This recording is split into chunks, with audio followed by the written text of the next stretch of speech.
So hello friend, how are you. रिजर्व वैसे गर्मी के द्वारा जो है free of cost coaching provide किया जा रहा है for JEE Mains and Advanced and NET. तो यहाँ पे नीचे एड्रेस दिया है, इस एड्रेस पे आप कॉन्टेक्ट कर सकते हैं, ठीक है, बाय विजिटिंग रिजर्व वैसे गर्मी सेंटर। ओके। सो हम जो फिजिक्स का लेक्चर कर रहे थे उसमें आज हम एस सी वालों के चैप्टर नंबर 4 करेंगे, और चैप्टर नंबर 4 जो है, ठीक है, मैकेनिक्स पार्ट 1। ओके। तो चैप्टर 4 आपका जो है, आई थिंक चैप्टर का नाम है फोर्स, द फोर्सेज। ओके। और इसमें मेनली न्यूमेरिकल पार्ट को डिस्कस करेंगे। तो हमारा जो लेक्चर है वो 3 सेक्शन में डिवाइड होगा। ओके। सो जो फर्स्ट सेक्शन होगा उसमें हम सिर्फ थ्योरी को डिस्कस करेंगे, what are the concepts of physics. Okay, इसके लिए आप अलग प्लेलिस्ट को एक्सेस कर सकते हैं। देन जो सेकंड प्लेलिस्ट होगा इसमें हम मेनली डिस्कस करेंगे एच सी वर्मा के जो क्वेश्चंस हैं, कॉन्सेप्चुअल क्वेश्चंस। ओके, इसे हम डिस्कस करेंगे। जो थर्ड प्लेलिस्ट है इसको हमने फॉर्म किया है for objective questions, and in fourth playlist you will get all the uh, solution of all the problems that has been given in the exercise of HC Verma. Okay, तो चलिए हम problem को एक एक करके discuss करते हैं। Okay.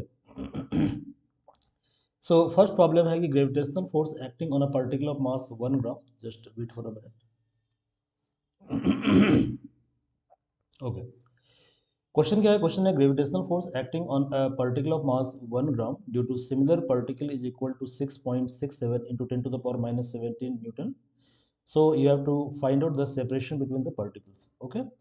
So first of all इस क्वेश्चन में दिया हुआ क्या है? इस क्वेश्चन में दिया हुआ है कि there are two particle, ठीक है। तो हमने मान लिया फर्स्ट पार्टिकल ये है और सेकंड पार्टिकल ये है, और इन दोनों के मास को हम कंसिडर कर लेते हैं m1 और m2। गुड। और यदि इनके बीच का सेपरेशन r है, ओके, तो आप जानते हो न्यूटन्स लॉ ऑफ ग्रेविटेशन से, क्या जानते हो बताओ? So from Newton's law of gravitation,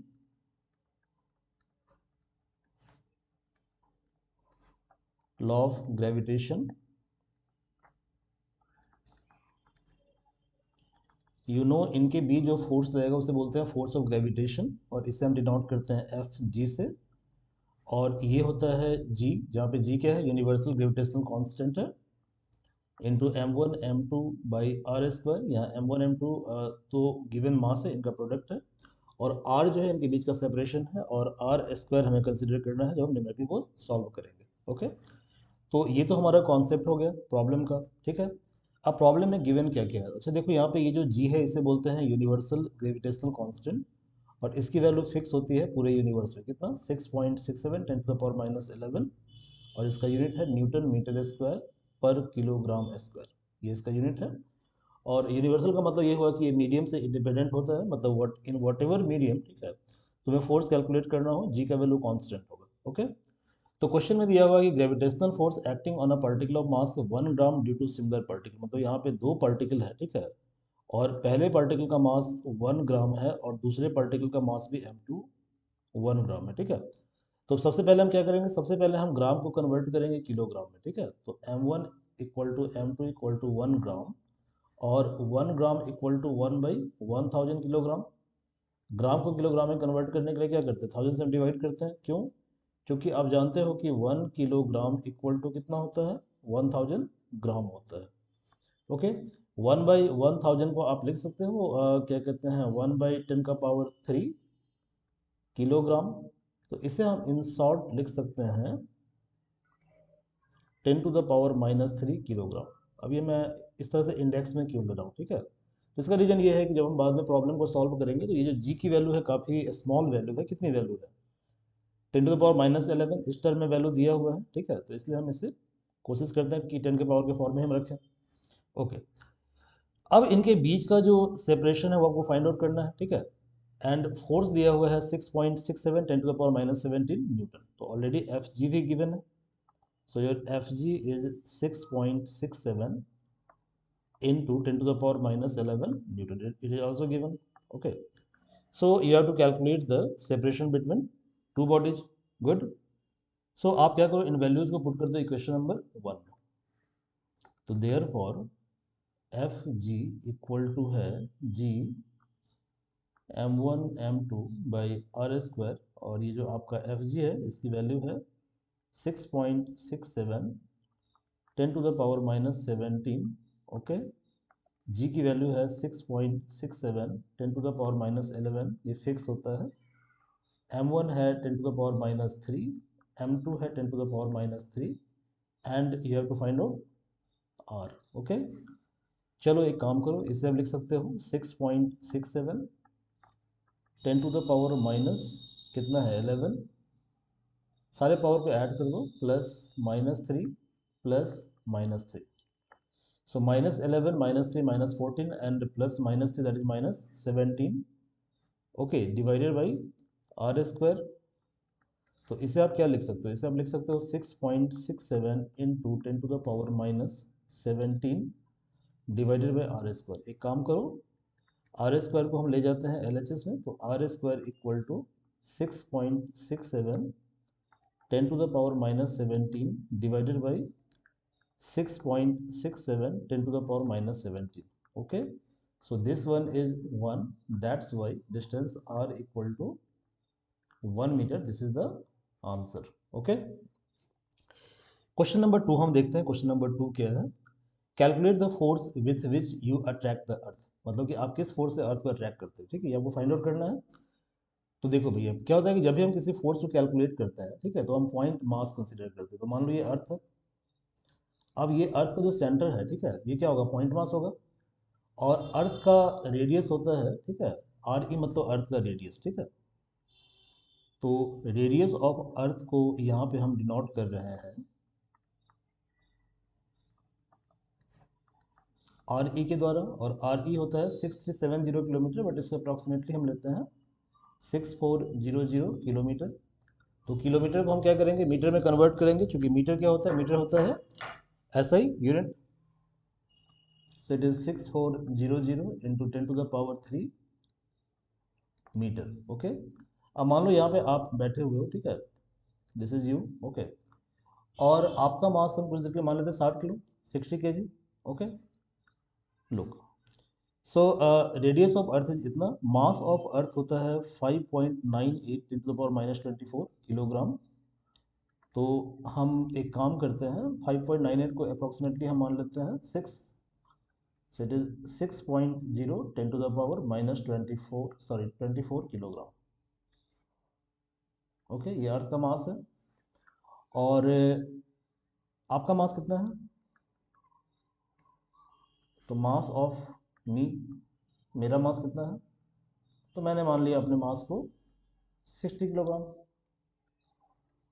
तो कहते हैं calculate the force with which you attract the earth. तो हमारे और अर्थ के बीच का जो फोर्स लगेगा, ठीक है, तो हमारे और अर्थ के सेंटर के बीच का डिस्टेंस कितना है, करीब आर ई और प्लस ये कुछ मान लो कुछ एक्स है, ठीक है, are E plus x, but ये एक्स काफ़ी छोटा है, तो आप आर ई ही मान लो। ठीक है, यानी separation between me and earth,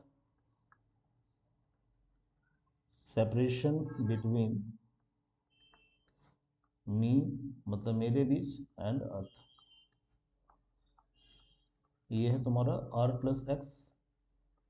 ठीक है, ये अर्थ का सेंटर है और ये आपका सेंटर ऑफ मास है, सेंटर है।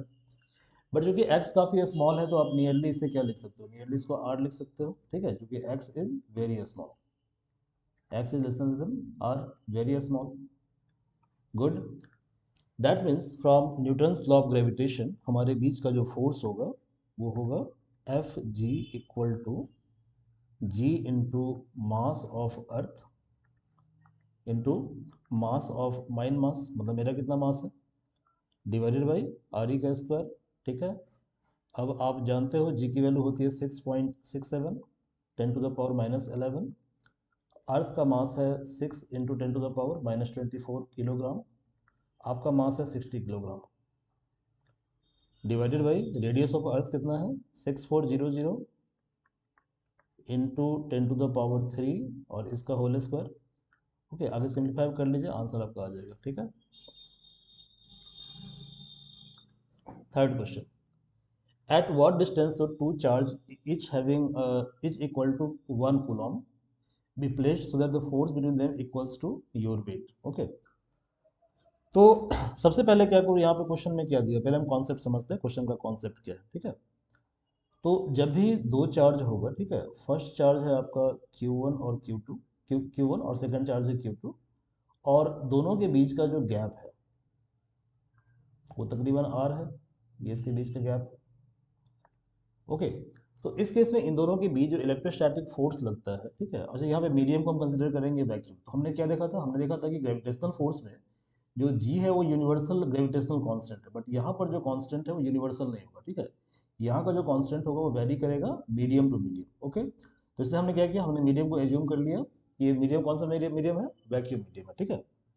तो let us assume that medium is vacuum.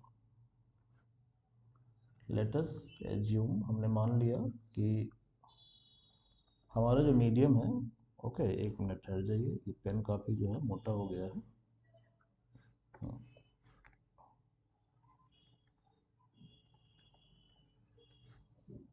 Medium is vacuum और एयर। तो इस प्रॉब्लम को हम सॉल्व करेंगे वैक्यूम और एयर मीडियम के अंदर। गुड। ओके, इस क्वेश्चन में दिया हुआ है कि आपको जहाँ कॉन्सेप्ट की बात हम बात कर रहे थे, देखो।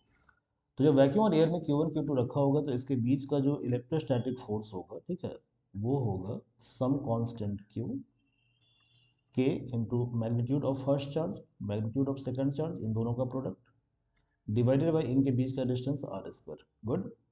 अब ये जो K है इसकी वैल्यू होती है 1/4 पाई एप्सिलॉन नॉट, और नॉट का मतलब वैक्यूम होता है, ठीक है। नॉट मतलब वैक्यूम और एयर, तो इसे हम बोलते हैं परमिटिविटी ऑफ वैक्यूम और एयर। परमिटिविटी ऑफ वैक्यूम मतलब फ्री स्पेस, ठीक है, फ्री स्पेस और एयर। और इसकी वैल्यू होती है 8.85 इंटू 10⁻⁻12। बट आपको इसकी वैल्यू याद करने की जरूरत नहीं है, ठीक है। जब इस वैल्यू को आप यहाँ पे पुट करोगे और पाई की वैल्यू 3.14 होती है, ठीक है, तो ये वैल्यू नियरली आ जाएगा 9 इंटू 10⁻9, इतना इसका वैल्यू आ जाएगा, ठीक है। तो ये कॉन्सेप्ट हो गया। क्वेश्चन क्या है, क्वेश्चन है कि at what distance two charges each equal to 1 coulomb. तो क्वेश्चन में यहाँ पे दिया हुआ है कि Q1 और Q2 ये दोनों 1 कूलम है, ठीक है। तो इनके बीच का फोर्स क्या होगा, सिमिलर चार्ज क्या करता है, रिपेल करता है, तो इनके बीच का फोर्स होगा रिपल्सिव। ओके, तो be placed so that the force between them equals to your weight, ठीक है, नो प्रॉब्लम। तो वेट क्या होता है भैया, वेट होता है mg। ओके, वेट होता है mg, और हमारा वेट कितना है, तो मास हमारा कितना है 60, और जी को हम कंफर्ट के लिए 10 मान लेते हैं, ठीक है। यानी weight is 600 newton. But question में क्या दिया हुआ है, क्वेश्चन में दिया हुआ है कि electrostatic force equal to my weight that is 600 newton, and electrostatic force is 1/4 pi epsilon naught into Q1 into Q2 by r square equal to 600 newton. अब ऑलरेडी आप जानते हो कि 1/4 पाई एप्सिलॉन नॉट कितना होता है। ओके, स्लाइड थोड़ा कम हो गया, I am sorry, just wait for a minute. तो 1/4 पाई एप्सिलॉन नॉट होता है 9 इंटू 10⁻9। तो आप लिख सकते हो 9 into 10⁻9 into Q1 is 1, Q2 is 1, divided by r square equal to how much, 600 newton. तो यहाँ से आप r फाइंड आउट कर लीजिए, r स्क्वायर कितना हो जाएगा 9 इंटू 10⁻9 डिवाइडेड बाई 600। नेक्स्ट तो कैलकुलेशन, आप कैलकुलेशन कर लीजिए। तो ये कितना हो गया 9/6 इंटू 10⁻9, और बाई 10⁻2 लिख सकते हैं सर। तो 9/6 कितना हो जाएगा, 3 3 9, 3 2 6, that is 1.5। Okay, 1.5 into 10⁻7 metre, ये आपका डिस्टेंस हो जाएगा, ठीक है। तो इसे फाइंड आउट कर लीजिए। गुड। नेक्स्ट क्वेश्चन क्या है, देखिए जरा। Next question, there are two spherical body, दो स्फेरिकल बॉडी है, ठीक है, दोनों का मास है 50 किलोग्राम, और placed at a separation of 20 centimetre. के बीच का जो सेपरेशन है वो 20 सेंटीमीटर है। Equal charge are placed on the body. अब हम दोनों बॉडी पे क्या करते हैं, इक्वल चार्ज को रखते हैं। तो it is found that the force of Coulomb repulsion equals to gravitational attraction in magnitude, find the charge placed on the body. तो पहले क्वेश्चन को समझिए जरा, क्वेश्चन क्या है। देखिए यहाँ पे क्या है कि ये दो स्फेरिकल बॉडी है, ठीक है, दो स्फेरिकल बॉल्स है, ठीक है। तो इनमें इनका कुछ कुछ ना कुछ मास दिया हुआ है, तो इनका मास दिया हुआ है 50 किलोग्राम, ठीक है। तो बाई वर्च्यू ऑफ मास क्या होता है, फोर्स ऑफ ग्रेविटेशन काम करता है, ठीक है। तो force of gravitation always attractive होता है, यानी कि इनमें क्या होगा, जो जो फोर्स ऑफ ग्रेविटी है वो अट्रैक्टिव होगा। तो एफ जी और एफ जी ये अट्रैक्टिव है। और इसकी वैल्यू कितनी है, इसकी वैल्यू है, एफ जी की वैल्यू है G m1 m2 by R square, ये एफ जी की वैल्यू है, ओके। ये वैल्यू है एफ जी की। अब कहता है कि हमने क्या किया कि दोनों के ऊपर इक्वल चार्ज को रख दिया। तो Q1 Q2 दोनों चार्ज को रखा और दोनों चार्ज क्या है, पॉजिटिव है, ठीक है। तो क्या होगा, रिपल्सिव फोर्स काम करेगा इसके बीच में। तो रिपल्सिव फोर्स काम कर रहा है एफ इलेक्ट्रोस्टैटिक और एफ इलेक्ट्रोस्टैटिक, लेकिन बॉल स्टेशनरी है, तो बॉल स्टेशनरी है, इसका मतलब क्या हुआ कि नेट फोर्स इसमें जीरो लग रहा है। तो एज बॉल और स्फेरिकल बॉडी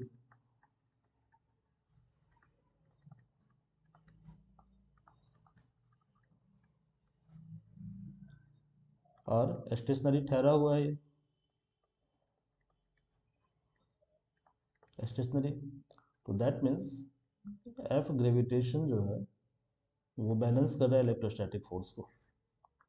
तो therefore F gravitation equal to F electrostatic, और एफ ग्रेविटेशन है G m1 m2 by R square, और एफ इलेक्ट्रोस्टैटिक है 1/4 pi epsilon naught Q1 Q2 by R square, ठीक है। जी आपको पता है, m1 आपको पता है, m2 आपको पता है, आर स्क्वायर कैंसिल आउट हो जाएगा, ठीक है। और 1/4 पाई एप्सिलॉन नॉट ये भी गिवन है, ठीक है। और Q1 Q2 क्या है, इक्वल है, तो क्यू स्क्वायर हो जाएगा। तो आप जब इनको कैलकुलेट करेंगे तो क्यू की वैल्यू इजीली आप फाइंड आउट कर सकते हो, ठीक है। तो ये मैंने कॉन्सेप्ट बता दिया है, ठीक है, मैंने अप्रोच भी बता दिया है। आगे सॉल्व आपको खुद ही करना है, ठीक है। Good. A monkey sitting on a tree limb, मतलब एक पेड़ का कोई भाग है, हिस्सा है, ठीक है, जहाँ पे एक बंदर बैठा हुआ है। तो मान लीजिए ट्री लिम्ब है और यहाँ पे एक बंदर बैठा हुआ है। तो limb exert a normal force of 40 Newton. जब भी आप किसी पेड़ पे बैठोगे, किसी सरफेस पे बैठोगे, सरफेस क्या करता है, सरफेस एक्सर्ट करता है नॉर्मल फोर्स। तो यहाँ पे नॉर्मल फोर्स लग रहा है, good. And a friction force of 20 Newton, ठीक है। और एक फ्रिक्शन फोर्स भी लग रहा है, तो एक फ्रिक्शन फोर्स भी यहाँ पे लग रहा है, ठीक है भाई, फ्रिक्शन फोर्स भी लग रहा है, ठीक है। Find the magnitude of total force exerted by limb on the monkey. तो नेट फोर्स क्या होगा, तो देखो यहाँ पे दो वेक्टर है, दोनों वेक्टर का जो टेल है वो कोटर्मिनस है। तो ये जो वेक्टर होगा ये क्या होगा, इन दोनों का सम होगा, नेट सम होगा, नेट सम होगा। अब ये जो फ्रिक्शन है ये हमारा एक्स के अलॉन्ग है, जिसे हम एफ आई कैप लिख सकते हैं। नॉर्मल हमारा वाई के अलॉन्ग है, जे कैप लिख सकता है। तो दैट मीन्स आप जानते हो फ्रॉम पैरेललोग्राम लॉ, क्या जानते हो, that if this vector is nj, this is also nj, so this vector plus this vector equal to this vector। तो आप यहाँ पे क्या लिख सकते हो, यहाँ पे आप लिख सकते हो कि net force F equal to F I plus N J. और देखो यहाँ इनके बीच का एंगल कितना डिग्री है, 90 डिग्री है। फिर आपको ये समझ में नहीं आ रहा तो एक बार आप पैरेललोग्राम लॉ के लेक्चर को रिवाइज कर लीजिए, ठीक है। तो जब इनके बीच का एंगल 90 डिग्री होगा तो मतलब दो वेक्टर गिवन है और दोनों के बीच का एंगल जब 90 डिग्री होता है, ठीक है, तो इस केस में रिजल्टेंट होता है दोनों वेक्टर का स्क्वायर और उसका सम और रूट। तो यानी यहाँ पर जो नेट फोर्स एफ हो जाएगा वो होगा under root F square plus N square. Already F दिया हुआ है, एफ कितना है भैया, एफ है आपका 20 न्यूटन और नॉर्मल है आपका 48 न्यूटन। इन दोनों वैल्यू को यहाँ पे पुट कर दीजिए, यहाँ से फोर्स की वैल्यू आ जाएगी आपको, ठीक है। तो this is the answer, okay. अब जब ये फोर्स एक वेक्टर क्वांटिटी तो फोर्स का कुछ ना कुछ डायरेक्शन होगा, तो डायरेक्शन को हमने अल्फा मान लिया। तो आप जानते हो कि जब दो वेक्टर परपेंडिकुलर होता है तो डायरेक्शन क्या होता है, डायरेक्शन होता है Y component by X component, ठीक है, एन बाई एफ। तो नॉर्मल गिवन है, फ्रिक्शन गिवन है, नॉर्मल कितना गिवन है 48, फ्रिक्शन कितना है 20, काट दीजिए 4 से, 4 5 जा 20, 4 1 जा 4 2 जा, दैट मीन्स अल्फा की जो वैल्यू होगी वो कितनी होगी, tan इनवर्स 12/5, ये डायरेक्शन होगा। Next question, a body builder exert a force of 150 newton on a bullworker, देखिए इसी को बुलवर्क बोलते हैं, ठीक है। तो इसको जनरली जिम वाले यूज करते हैं, बॉडी बिल्डिंग के लिए इसको यूज किया जाता है। इसमें दोनों में अपना हाथ फंसा देते हैं, ठीक है, और इसको इस तरफ खींचते हैं, ठीक है, ऐसे खींचते हैं। तो जब खींचेंगे तो क्या होगा, स्प्रिंग के साथ तनाव होगा, इलोंगेशन होगा, समझ में आ रहा है। तो स्प्रिंग में इलोंगेशन होगा, ठीक है। अब जितना ज़्यादा खींचोगे आप, ठीक है, इलोंगेशन उतना ज़्यादा होगा, आ रहा समझ में, तो उतना स्ट्रॉन्ग फोर्स से क्या करेगा, स्प्रिंग अपने नेचुरल कंडीशन को रिगेन करने की कोशिश करेगा। क्लियर है। तो यानी स्प्रिंग फोर्स का फॉर्मूला होता है कि फोर्स एफ जो होता है, ठीक है, that is proportional to X, और यहाँ पे एक्स क्या है, यहाँ पे एक्स जो है, ठीक है, स्प्रिंग का स्ट्रेच मतलब खिंचाव और कॉम्प्रेशन दोनों है।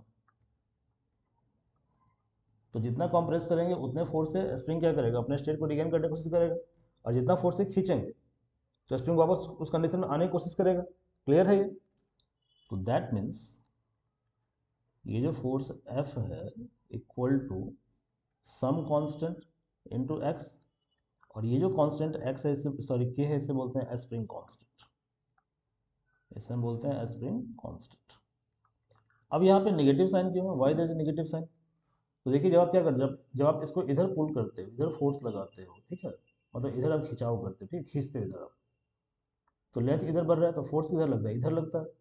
और जब इसको कंप्रेस करोगे तुम, इधर फोर्स लगाओगे, तो ये अपने नेचुरल कंडीशन को क्या करेगा, एक्वायर करने की कोशिश करेगा, तो एक्स इधर लाएगा।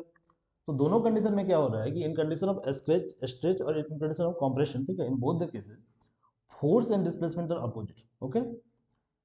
और जनरली जब भी हम क्या कहते हैं फोर्स को फाइंड आउट करते हैं तो फोर्स का मैग्नीट्यूड निकालते हैं, तो इसलिए हम एक काम करते हैं, फोर्स का मैग्नीट्यूड कितना हो जाएगा, सीधे के एक्स हो जाएगा, क्योंकि माइनस का जो मैग्नीट्यूड क्या होता है, प्लस होता है। खैर अब क्वेश्चन पे आते हैं, ये कॉन्सेप्ट था आपको। क्वेश्चन है कि body builder exert force of 150 Newton, तो फोर्स कितना है, फोर्स है आपका 150 Newton against a bull worker and compress it by 20 centimetre, तो एक्स है 20 सेंटीमीटर, तो 20 सेंटीमीटर का मतलब 20 इंटू 10⁻⁻2 मीटर, ठीक है, ऐसे क्या इसे कन्वर्ट करेंगे। So you have to calculate spring constant की, तो स्प्रिंग कांस्टेंट के कितना हो जाएगा, 150 डिवाइडेड बाई 20 इंटू 10⁻⁻2, आगे आप कैलकुलेट कीजिए इसको खुद से, ठीक है। नेक्स्ट क्या है, a satellite is projected vertically upward from the earth station, okay, at what height above the earth surface will the force on the satellite due to earth be reduced to half its value at the earth station। समझिए question को क्या कर रहा है question. जैसे मान लीजिए कि ये अर्थ है, ठीक है जी, तो अर्थ में कोई पर्टिकुलर प्लेस है, मान लीजिए इसी पॉइंट है, स्टैंडर्ड पॉइंट यही मान लेते हैं, इस पॉइंट से सेटेलाइट को जो है लॉन्च किया गया, ठीक है। तो जब इस पॉइंट से सेटेलाइट को लॉन्च किया जाएगा तो सेटेलाइट के ऊपर जो फोर्स लग रहा है, ठीक है, वो कितना होगा, तो अर्थ का रेडियस आर ही है, ठीक है, और सेटेलाइट के मास को हम मान लेते हैं एम, जब सेटेलाइट कहाँ पे, अर्थ के सरफेस के ऊपर है, ठीक है। तो force on satellite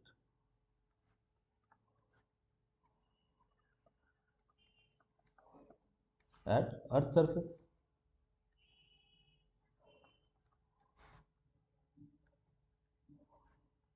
earth surface, तो इस फोर्स को हम एफ मान लेते हैं, तो एफ की वैल्यू कितनी होगी, जी, अर्थ का मास एम ही है, ठीक है, सेटेलाइट का मास हमने एम मान लिया है, बाई आर स्क्वायर, ये सब इक्वेशन नंबर फर्स्ट मान लीजिए। ओके। अब कहता है कि at what height above the earth surface will the force of satellite due to earth be reduce to half its value of earth station. अब satellite जब ऊपर जाता है, ठीक है, तो क्वेश्चन ये पूछ रहा है, ठीक है, कि किस पर्टिकुलर हाइट पे, ठीक है, सेटेलाइट पर जितना फोर्स अभी लग रहा है, ठीक है, ये फोर्स क्या होगा, आधा फोर्स हो जाएगा, ठीक है। तो मान लीजिए एच हाइट पे ऐसा होता है। क्लियर है। तो हमने मान लिया कि एच हाइट पे अभी जो फोर्स है एफ, ठीक है, वो फोर्स घट के हो जाता है ए/2, ए/2, तो यहाँ फोर्स जाता है ए/2, यानी कि F/2 इक्वल टू क्या होगा, G into mass of earth into mass of satellite divided by radius of earth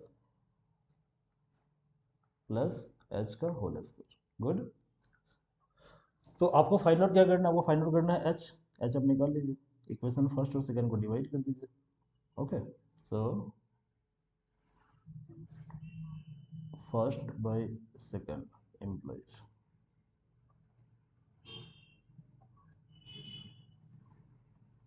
A by two, तो टू ऊपर चला जाएगा,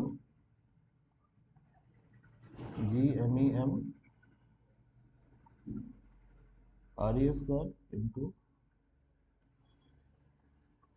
are E plus H whole square G M E M, ये cancel out हो गया, तो कितना हो जाएगा, एफ एफ को कैंसिल कर दीजिए, टू इक्वल टू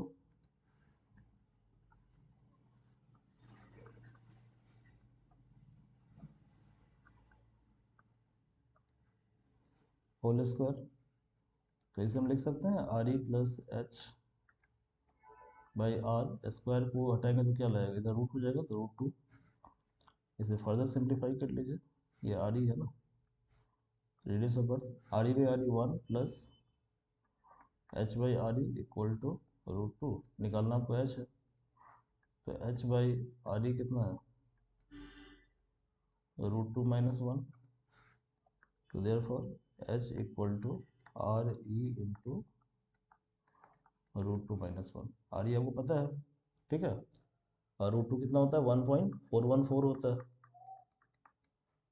तो आप रेडियस ऑफ अर्थ को मल्टीप्लाई कर दें 1.414 minus one, that is 0.414, this will be your answer. Okay, next, ये क्वेश्चन रिपीट हो गया है, ठीक है, sorry. Two charged particle placed at a separation of 20 centimeter exert a force of 20 Newton on each other, ठीक है, तो question क्या दिया हुआ है, क्वेश्चन दिया हुआ है कि दो चार्ज है, ठीक है, तो दोनों चार्ज क्या है, फिक्स है, Q1 और Q2, और इनके बीच का डिस्टेंस हमने मान लिया R1, ठीक है, और R1 20 सेंटीमीटर है, तो फोर्स कितना लगता है, 20 न्यूटन, ठीक है, not a problem at all. तो देखो भैया, what will be the force if the separation into 25 centimetre, अब हमने सेपरेशन को क्या क्या बढ़ा दिया, तो Q1 Q2, और अब डिस्टेंस कितना हो गया, R2 हो गया, गुड, तो इसको थोड़ा हम फास्टली ट्रिक से बनाते हैं, ठीक है, देखिए, आप जानते हैं कि इलेक्ट्रोस्टैटिक फोर्स जो है ये होता है K Q1 Q2 by R square, question number first. अब यहाँ पे देखिए, यहाँ पे जो फोर्स एफ ही है, ठीक है, ये डिपेंड किस पे करता है, ये तो कॉन्स्टेंट पे डिपेंड करेगा नहीं, Q1 Q2 पे डिपेंड करेगा और R पे डिपेंड करेगा, लेकिन Q1 Q2 फिक्स है, ठीक है, तो यानी इस पे भी डिपेंड नहीं करेगा, लेकिन R वेरी कर रहा है, R पहले कितना है 20 सेंटीमीटर और बाद में कितना हो जाता है 25 सेंटीमीटर, बट चार्ज तो दोनों किस में सेम है, तो इसका मतलब ये है कि फोर्स में जो वेरिएशन हो रहा है that is with respect to R, तो F is proportional inversely proportional to R square, therefore आप क्या लिख सकते हैं, आप लिख सकते हैं कि F1 by F2 equal to R2 square by R1 square, ठीक है, R1 स्क्वायर, तो F1 ऑलरेडी गिवन है, F1 कितना है, F1 है 20 न्यूटन, आपको F2 फाइंड आउट करना है, और R2 जो है ये गिवन कितना है 25 सेंटीमीटर, और R1 है 20 सेंटीमीटर, इसका स्क्वायर, इसे हम 5 5 जा 55, 5 4 जा 20, तो 5 बाई 4 का स्क्वायर हो गया 25 बाई 16, तो यहाँ से F2 की वैल्यू कितनी आ जाएगी, F2 की वैल्यू आ जाएगी 16 इंटू 20 बाई 25, आगे सॉल्व कर लीजिए, 4 4 जा 4 5 जा, ठीक है, 64 बाई 5, कितना होगा 64 बाई 5, 5 1 जा 5, ओके, 1 4, 5 2 जा 10, 12.8 न्यूटन, तो नियरली कितना हो जाएगा 30 न्यूटन, आपके बुक में आंसर दिया हुआ है 30 न्यूटन, ओके, 13 न्यूटन। अगला प्रश्न क्या है, देखिए, अगला प्रश्न है कि the force with which the earth attract an object is called weight of the body, ठीक है, मतलब जिस फोर्स से अर्थ की चीज़ों को खींचता है अपनी तरफ, ठीक है, उसे बोलते हैं weight. Calculate the weight of moon from the following data, यहाँ पे कोई डेटा दिया हुआ, उस डेटा के आधार पे आपको मून का वेट कैलकुलेट करना है, ठीक है जी।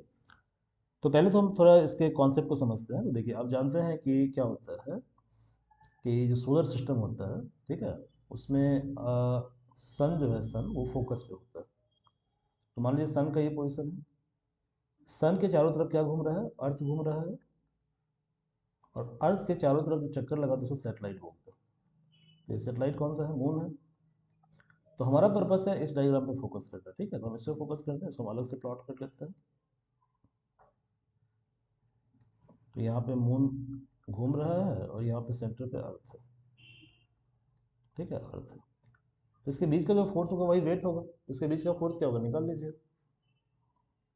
एफ ग्रेविटेशन जो होगा वो होगा जी, जी तो फिक्स है, मास of earth, mass of moon divided by, okay, divided by, देखिए पहले तो हम क्या करेंगे, रेडियस ऑफ अर्थ लेंगे। तो radius of earth, sorry I am sorry, ये डायग्राम थोड़ा बड़ा कर दीजिए। देखिए ये अर्थ का रेडियस होगा और मून जो एक पर्टिकुलर हाइट पे चक्कर लगा रहा होगा,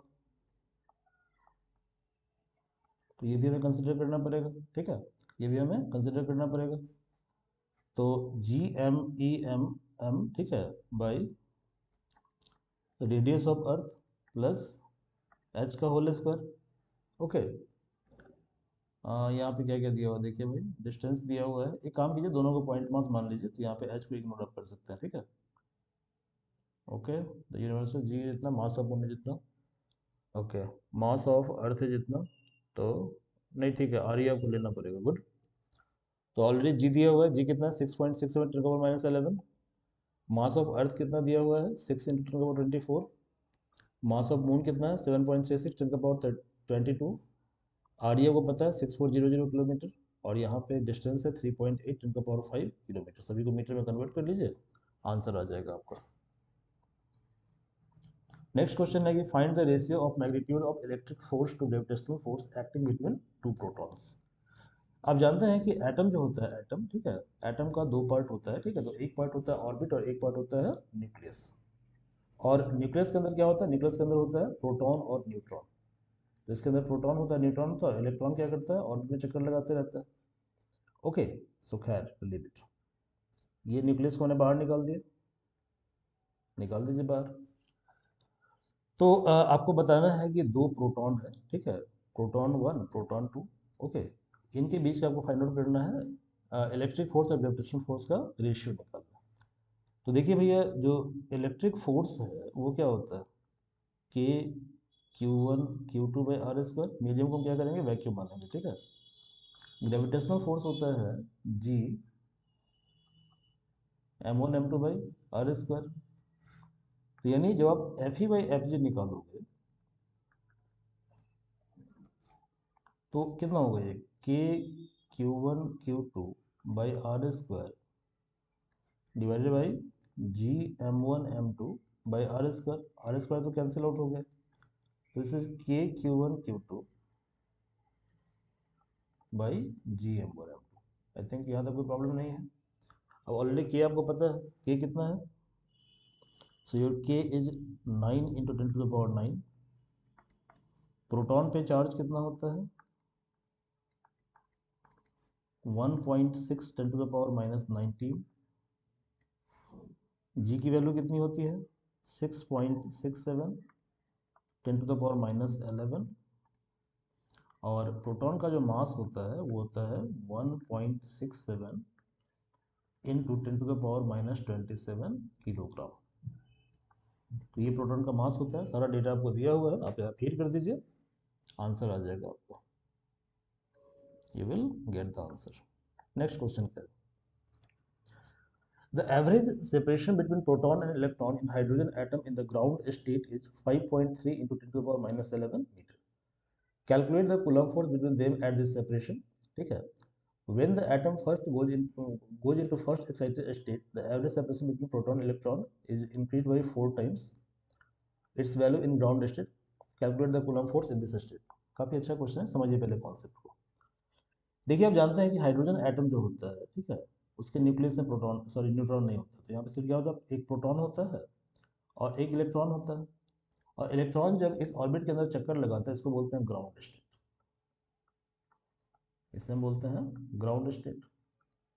तो ग्राउंड स्टेट में इनके बीच का जो फोर्स है, ठीक है, फोर्स है वो कितना है, तो इनके बीच का फोर्स है, हम F1 मान लेते हैं। तो ये के है आपको 9 into 10⁻⁹ into charge of proton, charge of electron divided by R square. Good.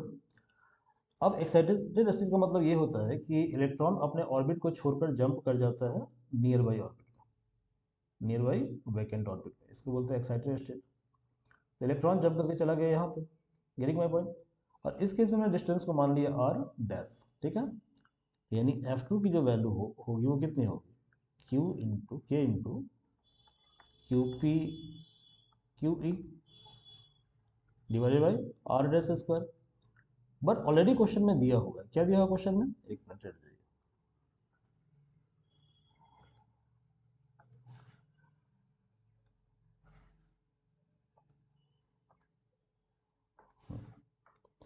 Question में ये गिवन है, ठीक है, कि जब एटम अपने फर्स्ट एक्साइटेड स्टेट के अंदर जाता है, इलेक्ट्रॉन जाता है, ठीक है, तो एवरेज सेपरेशन जो होता है वो बढ़ जाता है 4 टाइम्स, ठीक है।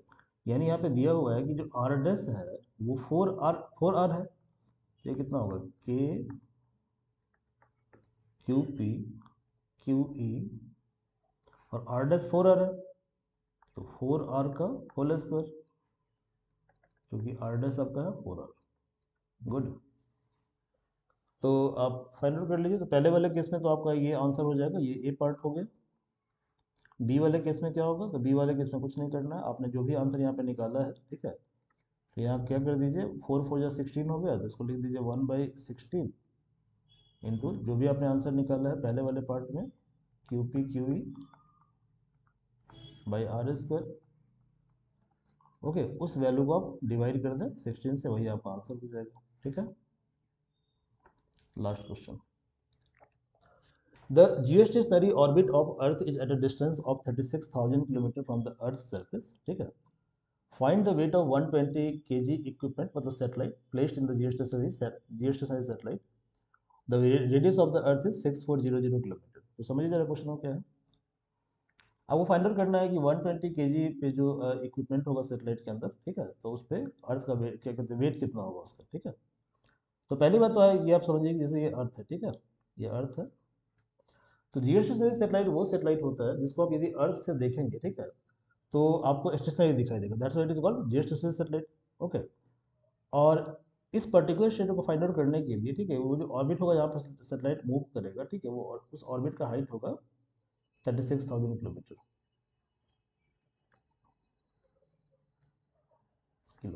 तो ये जो ऑर्बिट है इसे बोलते हैं हम जियो स्टेशनरी ऑर्बिट।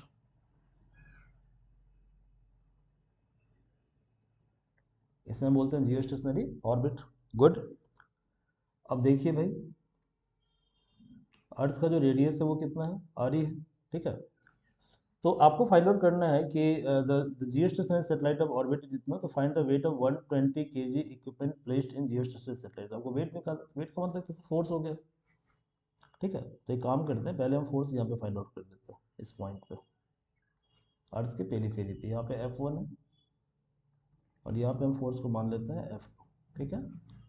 तो देखो भैया, F1 जो है, F1 वो होगा G mm by radius of earth square, ठीक है। तो ये जो वैल्यू है तकरीबन, जब इससे हम ये निकालने की कोशिश करेंगे कि एक्सेलरेशन कितना है, जी मतलब एक्सेलरेशन होता है, ठीक है। तो ये होगा F1/m और ये होगा GM by R E square, और ये वैल्यू आता है 9.8 मीटर पर सेकेंड स्क्वायर। गुड। अब हम क्या करते हैं, 36,000 को हम मान लेते हैं h। तो F2 कितना हो जाएगा, F2 हो जाएगा आपका GMM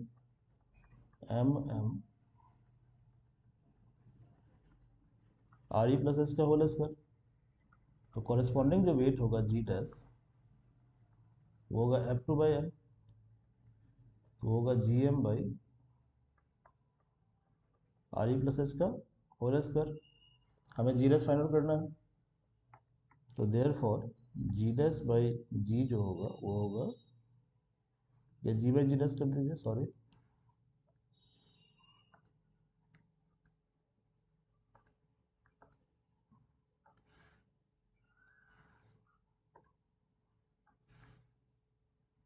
ji dash.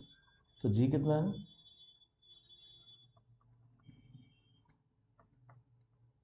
Ji M by R E square divided by R E plus H का whole square by G M, ये कैंसिल आउट हो गया, तो ये हो गया आर ई प्लस एच का होल स्क्वायर बाई आर का स्क्वायर, इसे आप लिख सकते हैं 1 प्लस एच बाई आर का होल स्क्वायर लिख सकते हैं, ठीक है।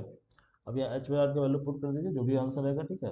तो वहाँ से आप जीलेस निकाल लीजिएगा, जब जीलेस आपको पता चल जाएगा तो वेट कितना होगा, तो मास है 120 और इंटू जी डैश न्यूटन, तो यही आपका वेट होगा, ठीक है। तो ये जो क्लास का लेक्चर है, इसका जो स्लाइड है ये डिस्क्रिप्शन बॉक्स में दिया हुआ है, आप वहाँ से इसको अपलोड कर सकते हैं, ठीक है। तो ग्रेजुअली क्लास को ऐसे ही जो है मतलब हम कोर्स को कवर करेंगे ग्रेजुअली फेज वाइज मैनर में, ओके। सो अभी हम कवर करेंगे पार्ट 1 को, एच सी वर्मा का जो पार्ट 1 है, तो अगले लेक्चर उसमें कवर करेंगे वर्क पावर एनर्जी को। So thank you friend.